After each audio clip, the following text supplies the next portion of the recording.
All right, I'm going to go through the Capstone 2 presentation. Sharon, just for your background, I'm basically assuming that this insurance company uses telematics. And telematics, if you're not aware, basically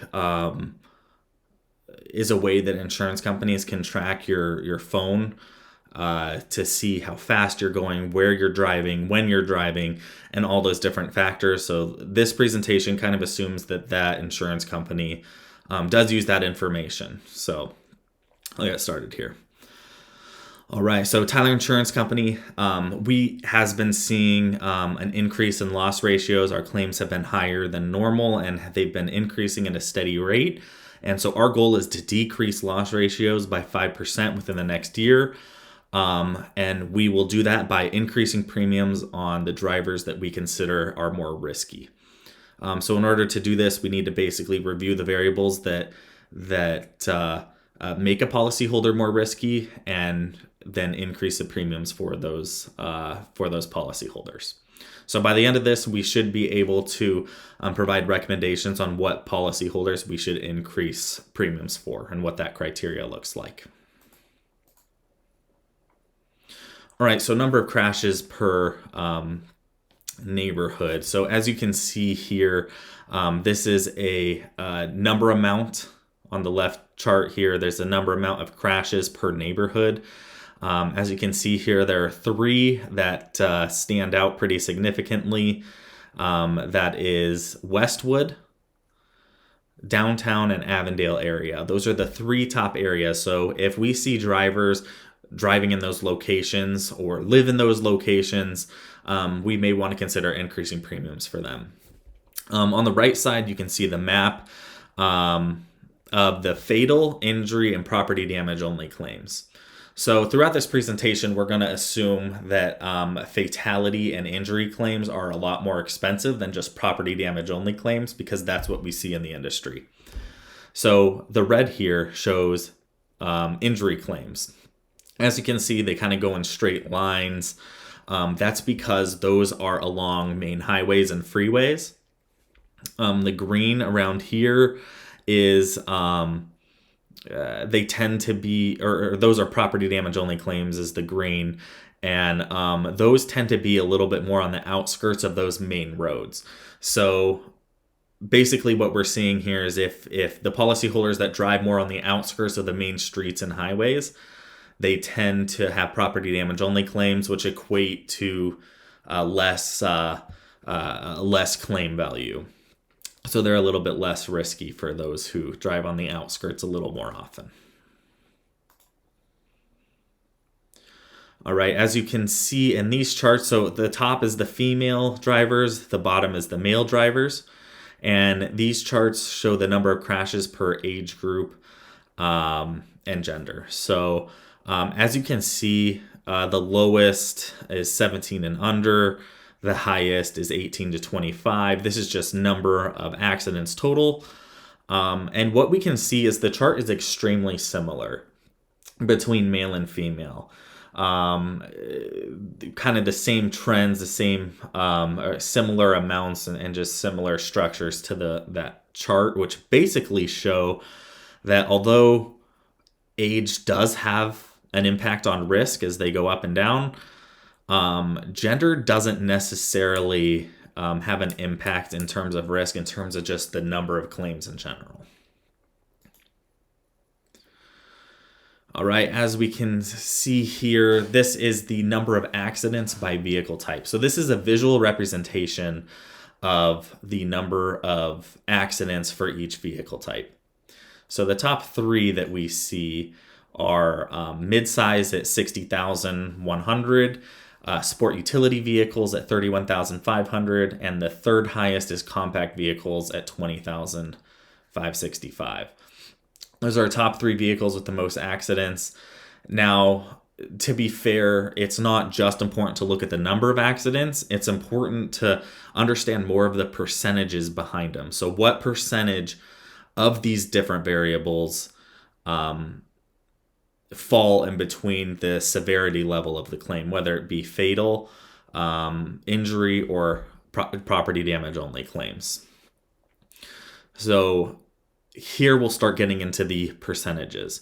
So this is the crash severity rate versus the gender.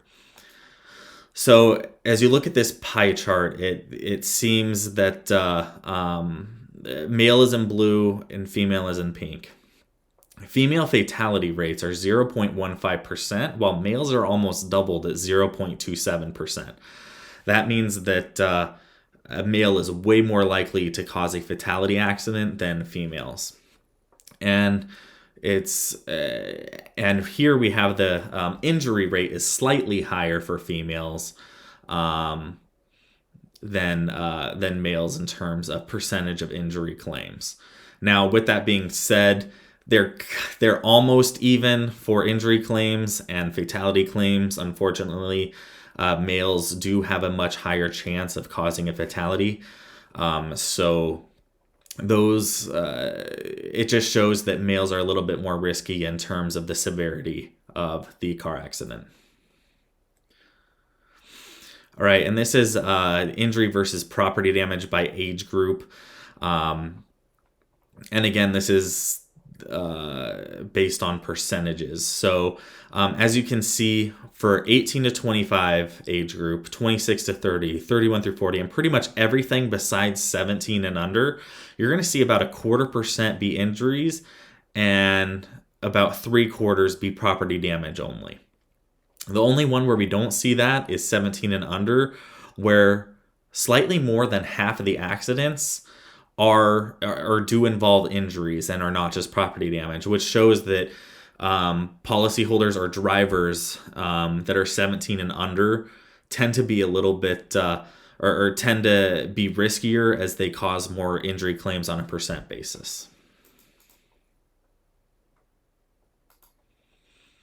All right, and as we discussed before, percentages are very important when looking at the crash severity by unit type, by the actual vehicle type. This is a visual representation of what vehicles cause those different types of severity level of car accidents. So one of the highest fatality rates we can see is motorcycle, which does make sense. They can be a lot more risky at 3.61% fatality rate and a 73% injury rate when there are motorcycles involved. Those are the most notable there in terms of unit type. All right, now let's take a look at crash severity by the time of the day. So since we're able to track the location and time of our policyholders and when they're actually driving, we're able to tell what time of day they drive most often.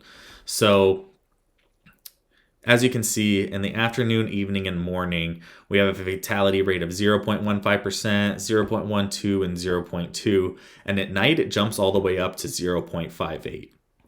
And you see something similar with injury. Injury kind of stays the same in the morning, evening, and afternoon, evening, and morning, in between about 26 and 27%. And then you see it jump all the way from 31.64% at night.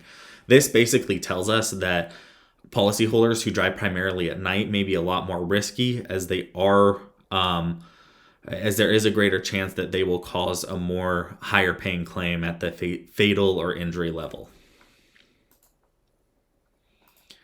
And here are combining different factors. Here we're combining the crash severity, the time of the day, the gender, and the age. So the blue represents lower paying claims, and the red represents higher paying claims. And as you can see in this first chart, this is the fatal rate. It really jumps out at you that males in between the ages of 18 and 50 who drive at night are a lot more likely to cause fatalities. So this is something very important for us to understand. If we see that a policyholder is constantly driving at night and is a male in between the ages of 18 and 50, they are a lot more likely to cause those higher paying claims, and we may want to increase those premiums for them. Now, if we look at injuries with both male and females, we can see that in between the ages of 18 and 60, there is a higher injury rate for those accidents. So as you can see here, both male and female, the orange or red, there are higher rates, or there is an increased chance that they will cause an injury claim. All right, so recommendations. So in order to decrease our loss ratios, we must increase premiums at least 20% for the following policyholders that we went through and discussed today. One, policyholders who primarily drive on busy highways or drive in those neighborhoods that are considered to be higher risk. That's Avondale, Downtown, and Westwood. Two, male policyholders between the ages of 18 and 40 who drive often at night. Three, policyholders between the ages of 18 and 25. And D, drivers who primarily drive in the afternoon between the ages of 18 and 60. From what we saw today, those are all the drivers that are considered more risky, and it would be beneficial for us in terms of improvement in loss ratios if we increase premiums for those policyholders. Thank you so much, and I'm open to any questions you may have.